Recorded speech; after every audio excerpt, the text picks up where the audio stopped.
We're about to pose a question that married couples should probably never ask. And that question is, if we met today for the first time, would we become friends? That means we're about to find out what we really think of each other. On camera. We haven't discussed our answers with each other. And we have no notes aside from a few bullet point topics. This episode idea is actually making me a little nervous.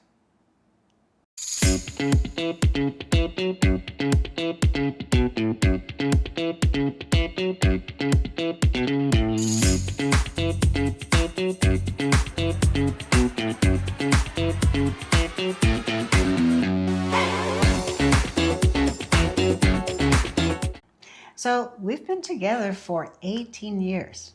And today's question is, if we met today for the first time, would we become friends? So let's talk about some of the things that we already think we know about each other from living together for the past 2 decades.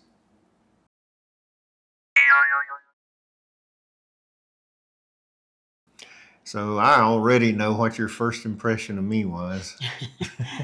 Well, we met online, right? So That's right. my very first impression of you was your writing.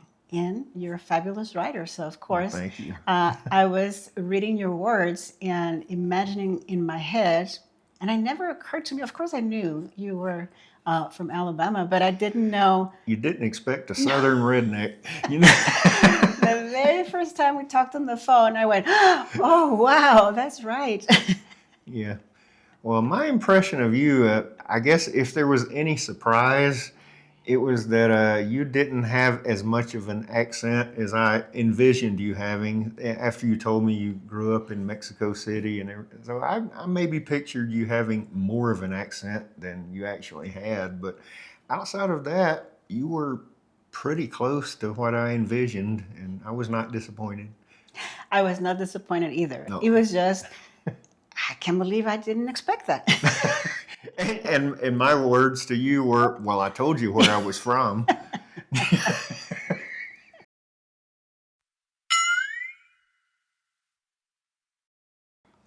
So through the years, we have influenced each other in some ways. Oh, yeah, absolutely. And I would say I'm a glass half full kind of person. Mm-hmm, yeah. And you were the glass half empty kind of person. Yeah. But through the years, you come not so quite halfway empty. You come now more to the middle of the road. And on that same note, it's sort of like I'm naturally skeptical and mistrusting until I know somebody well.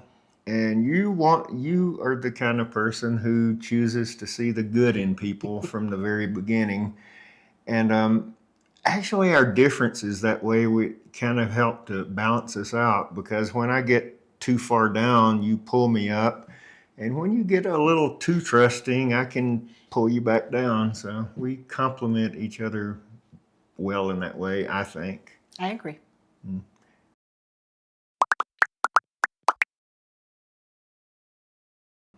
So one of the best things about getting older for me is, without a doubt, being more comfortable in my own skin. Because when I was younger, I could tend to be a little bit on the insecure side. But as I've gotten older, yeah, I still care to a degree what people think, but not nearly as much.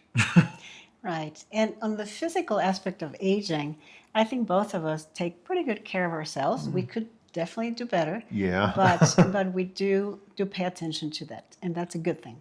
Mm-hmm. Yeah.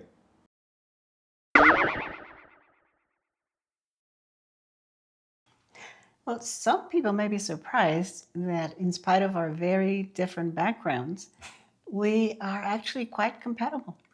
Yeah. Like you grew up in Mexico City and I grew up in the deep South. So yeah, you wouldn't see that on the surface of just knowing that, but yeah, it's worked out pretty good, I think. But the thing that tells me that it was the right move is that before I met you, we met in our mid 40s. I think we were exactly 45 when we met. So up to that point in my life, I had never been in a relationship that lasted longer than a year. So I had already resolved that I'm just not marriage material. But here we are 18 years later, so you must be the right one. I hope so.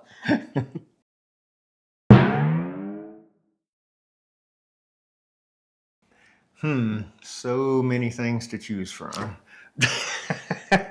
But well, I guess the habit that springs forth immediately is your propensity to continue offering options after we've already decided on something. For instance, we're going to go out to eat. Where do you want to go out to eat? So we debate for probably half an hour and finally make a decision, agree on where we're going, and you just continue offering options after. It's like the decision's been made. Why are you offering options continually? That's the one that jumps out at me. Oh, how cute is that? It is kind of cute. And in your case, if I'm away, let's say at work during the day, and I come home, I can tell exactly everything that you did all day because there is a trail of wrappers and knives and forks and water and coffee and a box from Amazon that is open. So I know exactly what you did all day. Well, at least you know I'm not doing anything too nefarious.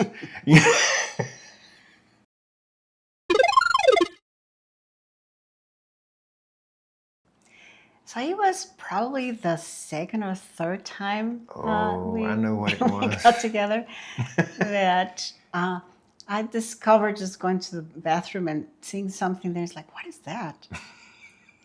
And that's when I discovered that you like to dip.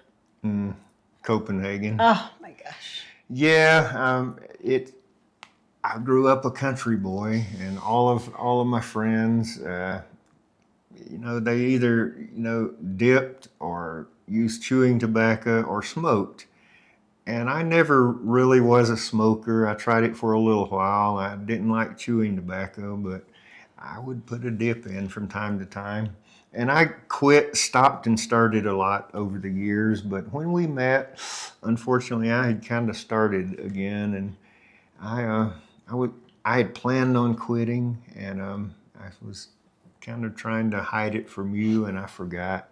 But after you found the can, I mean, I wasn't going to lie about it, and I did exactly what I said. I said when we finally moved in together, I said I will quit the day before we move in together, and I did it, and I've never touched it again. So the thing that could have been a deal breaker for me is also when we first met, when we were visiting back and forth, and it was your alleged allergy to cats. So at that time, I was a truck driver, and my cat rode with me everywhere. She was my constant companion, very important to me.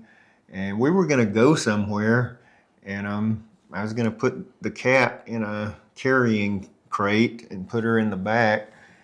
And you were just adamant, I'm allergic to cats. And I'm like, well, I have cat all over me, and you haven't been sneezing, so let's just give it a try. And if it gets bad, well, we'll turn around and come back. And you were just adamant, and I finally got a little annoyed, and I think that was probably the closest thing to ever being a deal breaker for me when you first met, because my cat was like my partner on the road, so she was very important to me. But fortunately, you discovered that, hey, you're really not that allergic to cats. She lived here, and now we have another cat, Bootsy.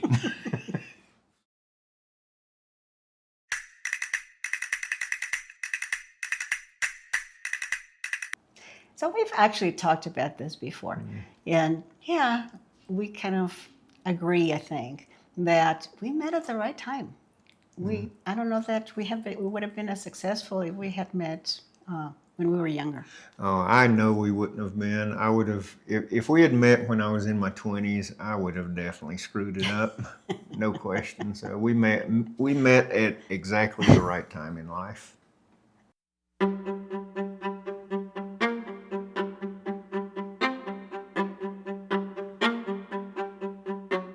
So now it's time for the moment of truth. We'll each answer the question, if we met today for the first time, would we become friends? You go first. Let me think. Yes, of course. Yeah. Oh, I agree. How could we not?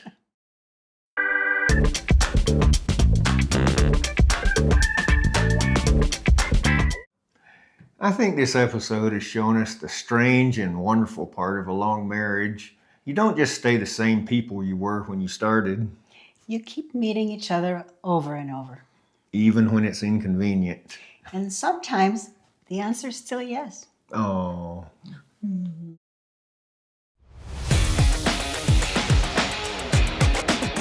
Don't forget to like and subscribe. If this one meant something to you, go ahead and click that button.